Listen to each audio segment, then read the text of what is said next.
Today we're going to talk about why it takes months for an ex to come back after a breakup.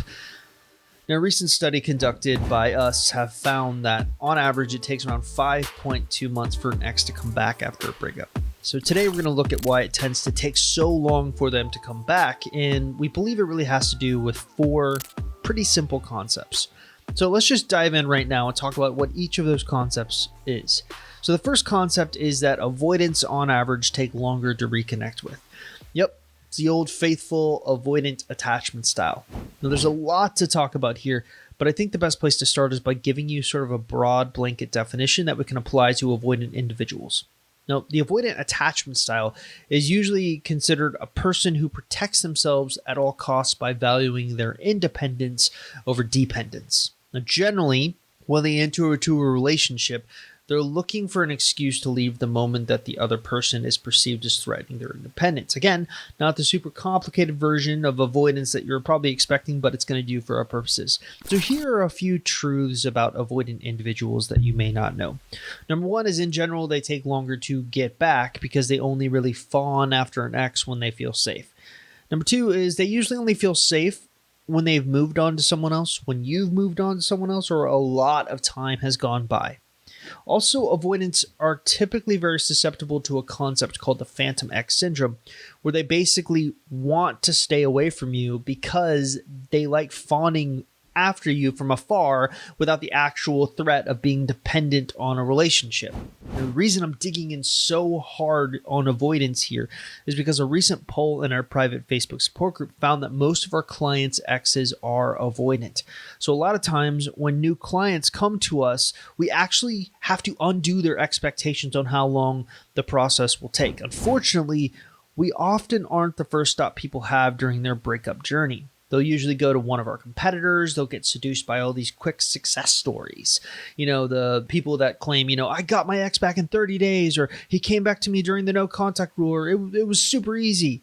These, while maybe true stories for some of our competitors, aren't indicative of what we've actually seen in the field. Now, since we really try to ensure that every piece of advice we give is based on some type of internal or external research that we can point to back up our hypotheses, we're really careful never to try to overpromise a timeline to someone. So realistically, if you're going to do everything right, it's going to take somewhere between 3 to 8 months for this process to work. But why not sooner? Well, we actually think that's where concept 2 comes into play, and that's the time dilation factors. This isn't exactly a new concept, but I'd figure I'd dig in a bit here since it's really relevant to our discussion. A sort of time dilation exists with attachment styles. And if you've ever seen the movie Interstellar, you'll know time dilation has to do really with how people perceive time. What I'd like to do is actually use a simple 30-day time frame to look at each core attachment style and use 30 days to sort of illustrate my point, to look at how 30 days will feel for someone. So let's start at the top. For someone with a secure attachment style, 30 days is going to feel like 30 days. For someone with an anxious attachment style, 30 days will typically feel like 45 days. For someone with an avoidant attachment style, 30 days will feel like 15 days. For someone with a fearful attachment style, 30 days will feel like 15 days, then 45 days, then back to 15 days. Fearful attachment styles are kind of just a combination of both the worst aspects of an anxious person and avoidant person. So 45, 15, back and forth, back and forth. Now, this is really a relevant practice to perform because really there are 2 factors in making it seem so long for an ex to come back. Firstly, your ex is probably avoidant, so their perception of time is such that it's going to take longer for them to get to that place emotionally where they feel comfortable fawning over you from afar. Additionally, our research has indicated that most of our clients have anxious attachment styles. More on this in a second. So that probably means that not only are you dealing with an avoidant ex, but your sense of time is altered so that 30 days is actually feeling longer than it actually is.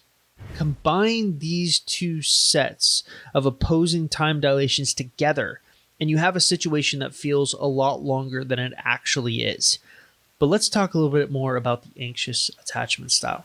Real quick, I want to say that if you're new to this YouTube channel or you're trying to figure out what you should be doing to get your ex back and you're trying to learn if you even have a chance in your specific circumstance, probably the smartest thing for you to do is actually stop by our website, www.exboyfriendrecovery.com, or take our X Recovery Chances quiz that can be found at exboyfriendrecovery.com.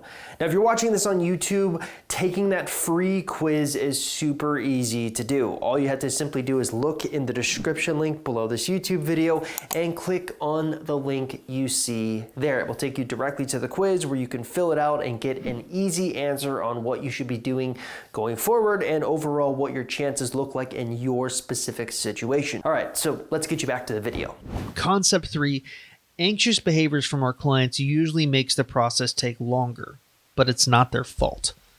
So the average coupling we see in our coaching practice is anxious client and avoidant ex. Now, usually the trajectory of their relationships looks like something like this. The avoidant person wants someone to love them. They find you. They feel like their troubles are over. You're in the midst of a honeymoon phase. Then they start to notice some worrying things. Then they use those worrying things as an excuse to leave.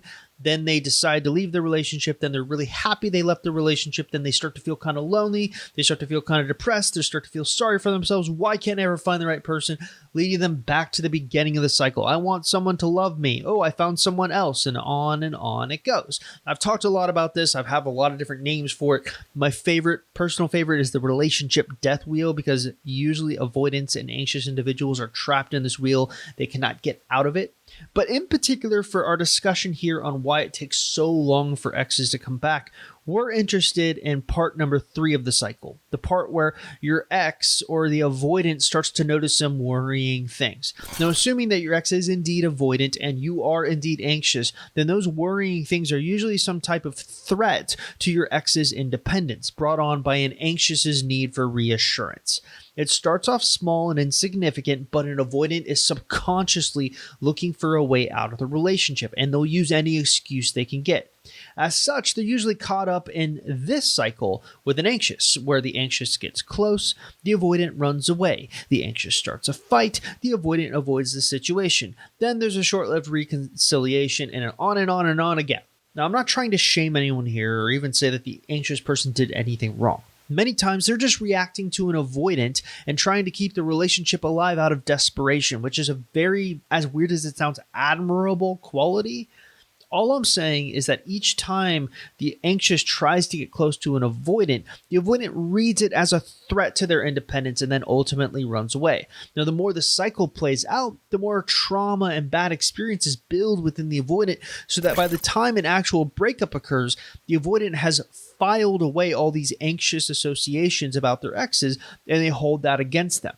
What's even worse is that after a breakup is usually when an anxious person gets triggered the worst, because their worst fear has just come true. They've been abandoned, and so they react to try to stop the way they're feeling, which in turn just pushes the avoidant away and creates more trauma, thus extending the time frame as a whole. Now, the absolute best thing you can do after a breakup with an avoidant is to simply leave them alone. It's not what you want to hear, but it's what works. Of course, there's one other interesting thing we need to talk about, and that is the situational considerations. So I started Ex-Boyfriend Recovery back in 2012, and when I first started, essentially half of my time was spent answering brokenhearted individuals. I would literally spend I think I timed it one time. It was 5 hours in one day where I started answering every single comment on the website. At that time, I was answering every single contact form thing we would get on the website. And I just started getting into Facebook at the time, so I was answering every Facebook message, all about brokenhearted individuals. And after months of doing this 5 hours a day, month after month after month, not only did I burn out, but I started to notice some certain patterns. For example, one of the things that almost everyone says is that they think their situation is unique. If you don't believe me, and you're watching this on YouTube or you're listening to this on a podcast, go to my website, look at some of my articles or even YouTube videos with a ton of comments, and almost always you'll see a comment like this. So I slightly have a unique situation, or my situation is really unique. I don't know how to deal with it. Most of the time people are wrong. Their situation isn't unique. It's situational. Now, what do I mean by that? Put simply, they aren't sure how to handle their specific situation, and to make matters worse, some situations will just naturally take longer than others to see success with. There's just like a naturally longer timeline in certain situations. This is also one of the reasons that it can take months for an ex to come back into the picture.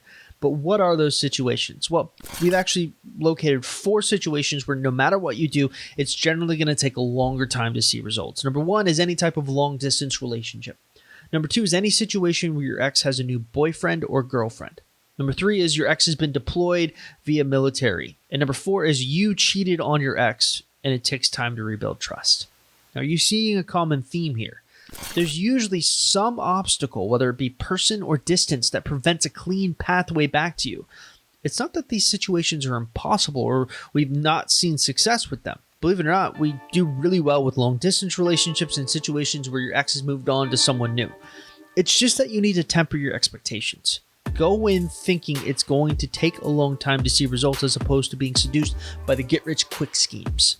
Now, in this context, the get-rich-quick scheme in this instance is falling for the get your ex back in 20 days claims by some of my peers. If you want to do this right, then it's going to take time, discipline, and to be honest, a bit of luck.